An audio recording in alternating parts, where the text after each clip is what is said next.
हरिः ओं श्री गुरुभ्यो नमः। సర్వాధిష్టానమైన పరమాత్మకు నమస్కరిస్తూ లోకోద్ధారకులైన మహాత్ములందరికీ వందనములర్పిస్తూ మీ అందరి హృదయాలలో ఉన్న ఆత్మస్వరూపానికి నమస్కరిస్తూ దివ్యాత్మస్వరూపులారా, శ్రీ స్వరాజ్య భగవద్గీత ద్వితీయాధ్యాయం సాంఖ్యయోగం. నైనం ఛిందంతి శస్త్రాణి నైనం దహతి పావకః న చైనం క్లేదయంత్యాపో న శోషయతి మారుతః. భగవద్గీత 2వ అధ్యాయం 23వ శ్లోకం. నైనం ఛిందంతి శస్త్రాణి నైనం దహతి పావకః న చైనం క్లేదయంత్యాపో న శోషయతి మారుతః. ఏనం శస్త్రాని న ఛిందంతి. ఈ ప్రత్యేగాత్మను ఆయుధములు నరుకలేవు. ఏనం పావకః న దహతి. ఈ ప్రత్యేగాత్మను అగ్ని కాల్పలేదు.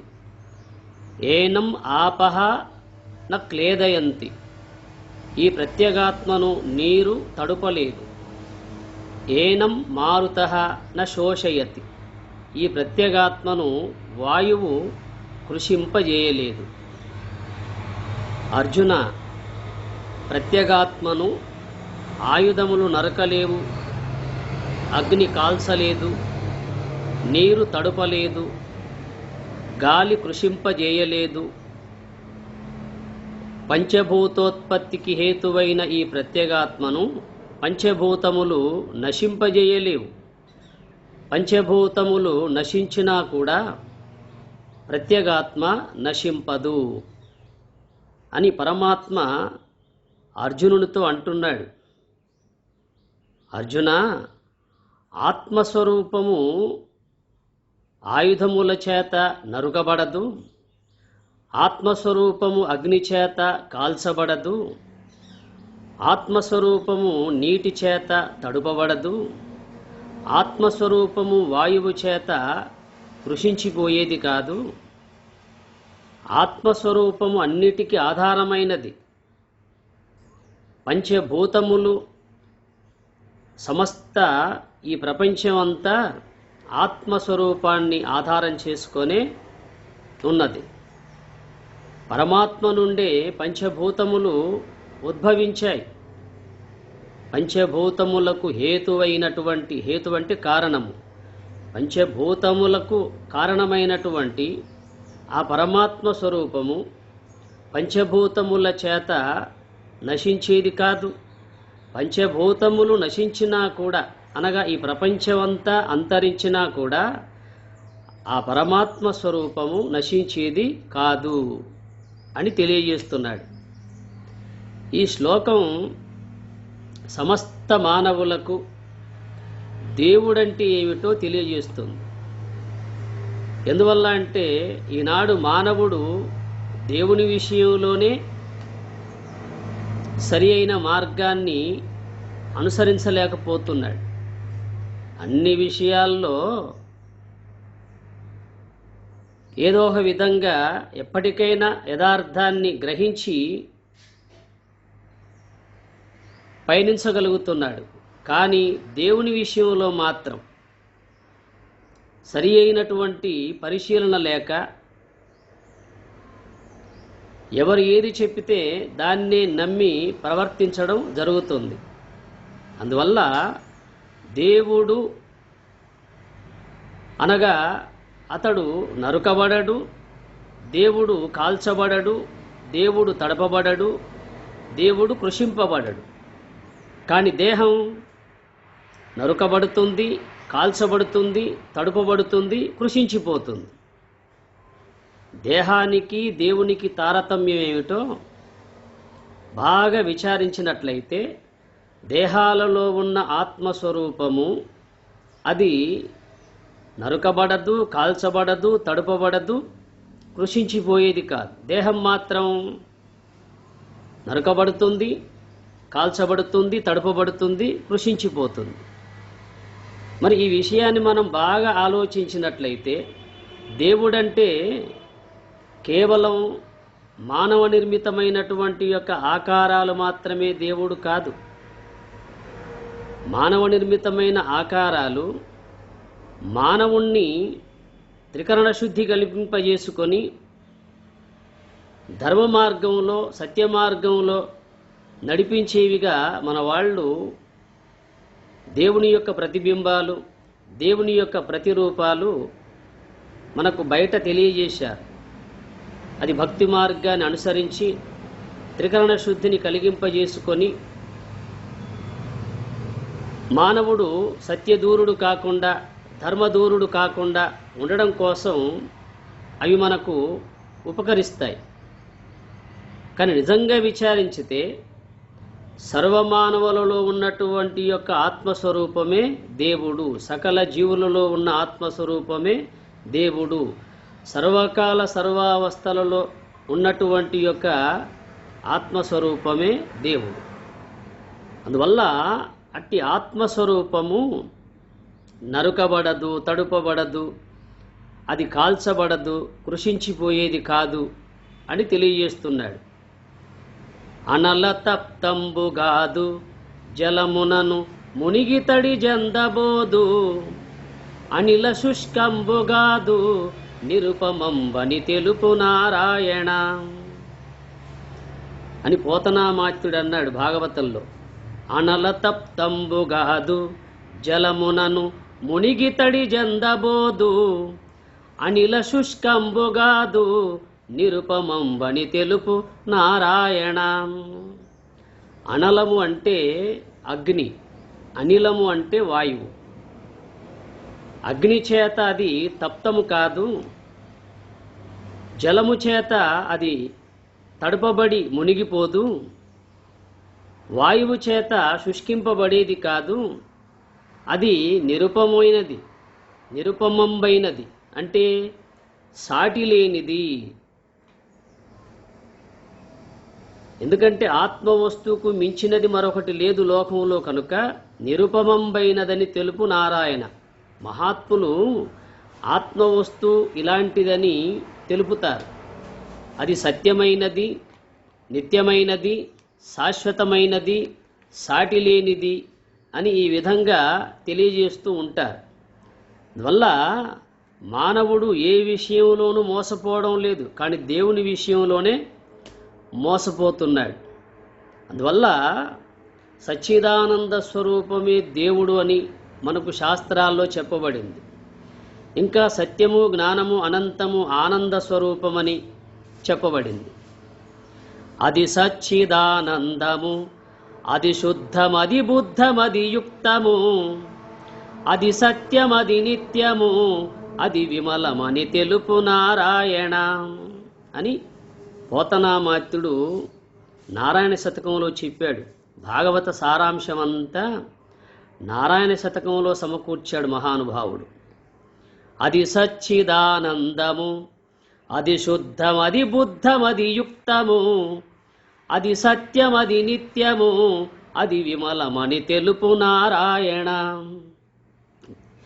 ఆ బ్రహ్మము సత్తు చిత్తు ఆనంద స్వరూపము, అది శుద్ధమైన స్వరూపము, అది అన్నింటినీ ప్రేరేపించున్నది, అది సత్యమైనది, నిత్యమైనది అనగా శాశ్వతమైనది, నిర్మలమైనది, పవిత్రమైనది. అట్టి పవిత్రమైన స్వరూపమే సత్తు చిత్తు ఆనంద స్వరూపమని, అది సర్వవ్యాపకమని, అది అన్నింటినీ ప్రేరేపించున్నదని చెప్పబడుతుంది. అట్టి స్వరూపము నరుకబడదు, కాల్చబడదు, తడుపబడదు, కృషించిపోయేది కాదు. అందువల్ల సత్యం జ్ఞానమనంతం బ్రహ్మ ఆనందో బ్రహ్మేతి వ్యజానాత్ అని తైత్రీయోపనిషత్తు చెబుతుంది. సత్యం జ్ఞానం అనంతం బ్రహ్మ ఆనందో బ్రహ్మేతి వ్యజానాత్. సత్యం, జ్ఞానం, అనంతం, ఆనందం, ఈ 4 లక్షణములు గలది బ్రహ్మము అనగా దేవుడు. సత్యము అంటే త్రికాలాబాధ్యము, భూత భవిష్యత్ వర్తమాన కాలాలలో సర్వకాల సర్వావస్థలలో ఉండునది సత్యము. జ్ఞానము అంటే తనకు తానుగా ప్రకాశించున్నది, ఒకదానితో ఆధారపడకుండా తనకు తానుగా ప్రకాశించున్నది, అన్నింటినీ ప్రకాశింపజేయున్నది. దాన్ని జ్ఞానము అంటారు. అట్లాగే అనంతము అనగా అంతటా వ్యాపించి ఉన్నది. పంచభూతాలలోనూ, సూర్యచంద్రులలోనూ, నక్షత్రాలలోనూ, గ్రహాలలోనూ, ప్రపంచమంతా, సకల ప్రాణులలో, సర్వకాల సర్వావస్థలలో అంతటా నిండి నిబిడీకృతమై ఉన్నది అనంతం అన్నారు. ఆనందము, 4వ లక్షణము ఆనందము. ప్రతి జీవిలో ఆనంద స్వరూపమై ఉన్నది. అందుకే ప్రతి జీవి కోరేది ఆనందాన్నే కోరుతుంది. ఏ జీవి తనకు దుఃఖం కావాలని, వేదన పొందాలని కోరుకోదు. ప్రతి జీవి ఉదయం లేవగానే ఆనందమే కావాలని కోరుకుంటుంది. అందువల్ల అట్టి ఆనంద స్వరూపమై సకల జీవులలో సర్వకాల సర్వావస్థలలో ఉన్నది. అందువల్ల దేవుడు అంటే సత్యస్వరూపుడై, జ్ఞానస్వరూపుడై, అనంతమై, వ్యాపక స్వరూపుడై, ఆనంద స్వరూపుడై, ఈ 4 లక్షణములు గలది దేవుడు. దేవుడు అన్నప్పుడు ఈ 4 లక్షణములు ఉంటేనే అది దేవుడని చెప్పబడుతుంది. ఈ 4 లక్షణములలో ఏ ఒక్కటి లోపించినా అది దేవుడు కాదు. ఎట్లా అంటే, ఒక చోట ఉపాధ్యాయుడు పిల్లలకు పాఠాలు చెబుతున్నాడు. అయితే ఈ దైవ సంబంధమైన విషయం కూడా, దేవుడు అన్ని జీవులకు ఆధారమైనవాడు, అంతటా ఉన్నవాడు అన్న విషయం వచ్చినప్పుడు అందులో ఒక విద్యార్థి పిల్లవాడు, సార్, దేవుడు ఎక్కడ ఉంటాడు, ఎలా ఉంటాడు అని ప్రశ్నించాడు. ప్రశ్నించినప్పుడు ఆ ఉపాధ్యాయుడు అర్థం చేసుకున్నాడు. సరే, వీడి ప్రశ్న మంచిదే, కానీ చెబితే వీనికి అర్థం కాదు కదా, వీనికి అర్థమైన రీతిలో చెప్పాలని అనుకున్నాడు. అప్పుడు ఆ ఉపాధ్యాయుడు ఆ పిల్లవాడిని ఒక వస్తువు తెమ్మన్నాడు. సరేరా అబ్బాయి, నీవు అడిగిన ప్రశ్నకు సమాధానం దొరుకుతుంది. ముందుగా నువ్వు ఒక వస్తువును తీసుకురా. అది తెల్లగా ఉండాలి, గట్టిగా ఉండాలి, తీయగా ఉండాలి, నోట్లో వేస్తే కరిగిపోవాలి. ఈ 4 లక్షణాలు దేని ఎందైతే ఉన్నాయో ఆ వస్తువు పట్టుకురా అని చెప్పాడు. వాడు ఆలోచించాడు. తెల్లగా ఉండాలి, గట్టిగా ఉండాలి, తీయగా ఉండాలి, నోట్లో వేసుకుంటే కరిగిపోవాలి. బాగా ఆలోచించి పటికి బెల్లం తీసుకొచ్చాడు.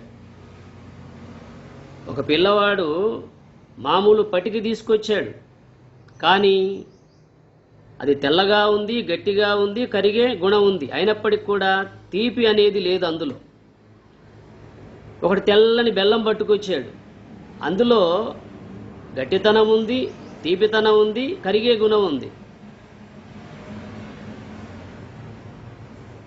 అయినప్పటికి కూడా అది ఒప్పుకోవల్ల, తెల్లగా లేదు కదా.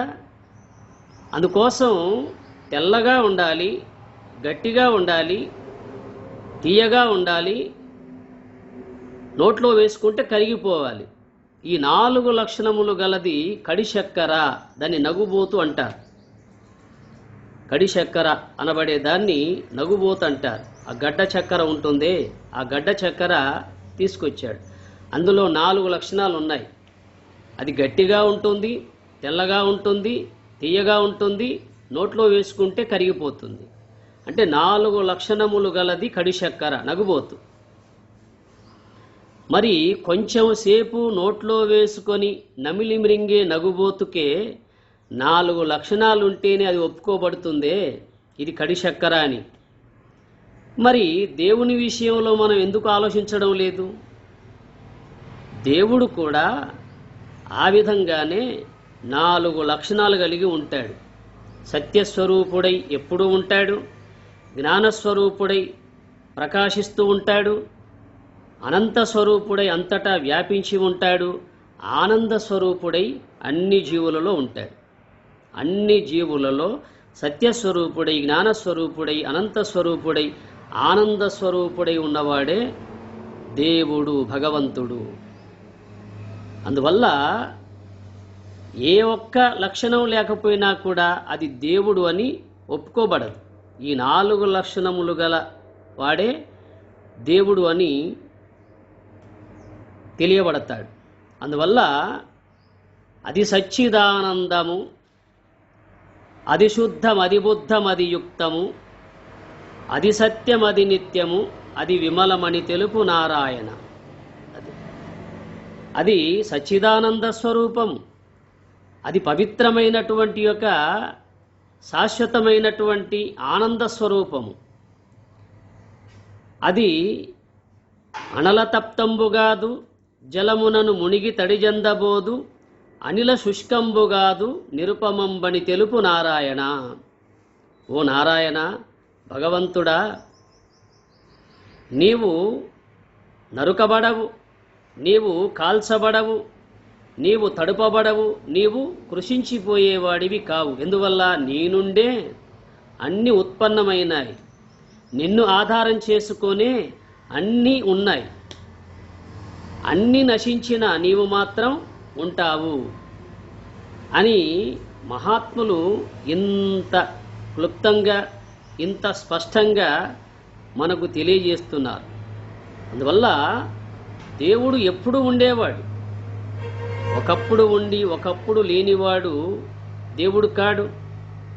కనిపించే ఆకారము కూడా ఏది దేవుడు కాదు. అందువల్ల దేవుడు ఆనంద స్వరూపుడు, నిత్యస్వరూపుడు, సత్యస్వరూపుడు, శాశ్వత స్వరూపుడు. అదే చిన్మయస్య అద్వితీయస్య నిష్కలస్య అశరీరిణః ఉపాసకానాం కార్యార్థం బ్రహ్మణో రూపకల్పనః అని ఉపనిషత్తు చెబుతుంది. చిన్మయస్య అద్వితీయస్య నిష్కలస్య అశరీరిణః ఉపాసకానాం కార్యార్థం బ్రహ్మణో రూపకల్పనః. అది చిన్మయస్య, చిన్మయ స్వరూపుడైనటువంటి, చిన్మయస్య అద్వితీయస్య, అద్వితీయుడు అనగా తనకు మాదిరిగా మరొకటి లేదు. దేవునిలాగా ఉండే వస్తువు మరొకటి ఉండదు. అందువల్ల అద్వితీయ, అది అద్వితీయం, దానిలాగా ఇంకొకటి లేదు. నిష్కలస్య అశరీరిణః, ఎలాంటి అవస్థలు, ఎలాంటి కలలు లేనటువంటి, అశరీరిణః శరీరము లేనటువంటి, బ్రహ్మణో రూపకల్పనః ఉపాసకానాం కార్యార్థం బ్రహ్మణో రూపకల్పనః. చిన్మయ స్వరూపమైనటువంటి, అద్వితీయమైనటువంటి, ఎలాంటి అవస్థలు కలలు లేనటువంటి, శరీరము అనగా ఆకారము లేనటువంటి బ్రహ్మమునకు అనగా పరమాత్మ స్వరూపానికి ఉపాసకానాం కార్యార్థం బ్రహ్మణో రూపకల్పనః, ఉపాసకుని కోసం, భక్తుని కోసం భగవంతునికి రూపం కల్పింపబడింది అని చెప్పబడింది. భక్తి కోసము, భగవంతుని కోసము, మానవుడు సాకారంగా దర్శించే కోసము భగవంతునికి రూపం కల్పింపబడిందే గాని నిజంగా విచారించితే ఆ భగవంతునికి అనగా దేవునికి రూపము లేదు, నామము లేదు. ఏ నామము లేదు, ఏ రూపము లేదు. నామరూపాలు లేనటువంటిది దైవస్వరూపం, దేవుడు. నామరూపాలు గలది ప్రకృతి, దేహము. కానీ ఈ నామరూపాలు లేనటువంటిదే బ్రహ్మము అని చెప్పబడుతుంది. అందువల్ల అస్థి భాతి ప్రియం భగవత్స్వరూపం, నామరూపం జగత్స్వరూపం. అస్థి భాతి ప్రియం, అస్థి ఎప్పుడు ఉండేది, అస్థి అంటే ఉండుట, భాతి అంటే ప్రకాశించున్నది, ప్రియం అంటే ఆనంద స్వరూపం, అంటే సచ్చిదానంద స్వరూపము. సత్తు చిత్తు ఆనంద స్వరూపము భగవంతుని యొక్క లక్షణము. నామ రూపము జగత్తు యొక్క లక్షణము. నామరూపాలు జగత్తుకున్నాయి, ప్రకృతికుంది. ఈ దేహానికి కూడా నామరూపం ఉంది. కానీ ఈ దేహాలలో ఉన్నటువంటి భగవంతునికి ఏ నామము లేదు, ఏ రూపము ఉండే అవకాశం లేదు. అందువల్ల భగవంతుడు ఎప్పుడు ఉండేవాడు, ఒకప్పుడు ఉండి ఒకప్పుడు లేనివాడు కాదు. అందువల్ల అట్టి భగవంతుడు ఆయుధముల చేత నరుకబడడు, అగ్ని చేత కాల్చబడడు, నీటి చేత తడుపబడడు, వాయువు చేత కృషించిపోయేవాడు కాదు. దేహం మాత్రం అది నరుకబడుతుంది, కాల్చబడుతుంది, తడుపబడుతుంది, కృషించిపోతుంది. అందువల్ల దేహాలు నశించినప్పటికి కూడా దేవుడు నశించడు. దేవుని యొక్క లక్షణాలు ఇలాంటివి. ఆ దేవుణ్ణి ఎవరు ఏమీ చేయలేరు అని చెబుతున్న విషయం ఇక్కడ మనకు తెలియబడుతుంది. అందువల్ల దేవుడంటే ఏమిటో తెలియజేసేదే ఈ శ్లోకం. లోకంలో దేవుడు అనబడే వస్తువు ఇలాంటిదని తెలియకనే చాలామంది ఆ దేవుని వైపు ప్రయాణం చేయలేకపోతున్నారు, అనగా ఆధ్యాత్మికంలో పయనించలేకపోతున్నారు. దేవుడంటే మనకు మనమే ఏదో కల్పించుకున్నది కాదు. దేవుడంటే ఈ బాహ్య నేత్రాలకు కనిపించేది కాదు. దేవుడంటే ఎక్కడికో పరిగెత్తి చూసేది కాదు. దేవుడంటే నీ దేహములోనే ఉన్నటువంటి ఒక ఆత్మస్వరూపమే దేవుడు. అట్టి ఆత్మస్వరూపము అది ఏమీ నాశనం పొందేది కాదు. అందువల్ల ఆ విషయాన్నే తెలియజేస్తూ అర్జున, ప్రత్యేగాత్మ స్వరూపం ఆయుధముల చేత నరుకబడదు, అగ్ని చేత కాల్చబడదు, నీటి చేత తడుపబడదు, గాలి చేత కృషించిపోయేది కాదు. ఎందువల్ల అంటే పంచభూతోత్పత్తికి హేతువైనటువంటిది పరమాత్మ స్వరూపం. పంచభూతములకు ఆధారమైనటువంటిది, పంచభూతములు అవతరించడానికి కారణమైనటువంటిది. అట్టి పరమాత్మ స్వరూపము పంచభూతముల చేత నాశనము నొందేది కాదు, నశించిపోయేది కాదు. పంచభూతములు నశించినా కూడా అది నశింపదు. అనగా ఈ ప్రకృతి అంతా అంతరించినా కూడా పరమాత్మ స్వరూపము అంతరించిపోయేది కాదు. అందువల్ల అట్టి స్వరూపాన్ని తెలుసుకొని అందరూ ఆత్మస్వరూపులై భాషించగలిగితే మానవ జన్మ సార్థకమవుతుంది. అట్టి స్థితి సద్గురునాథుడు సర్వేశ్వరుడు మీ అందరికీ కలిగించాలని కోరుతూ తదీశ్వరుణ్ణి ప్రార్థిస్తూ హరి ఓం తత్సత్.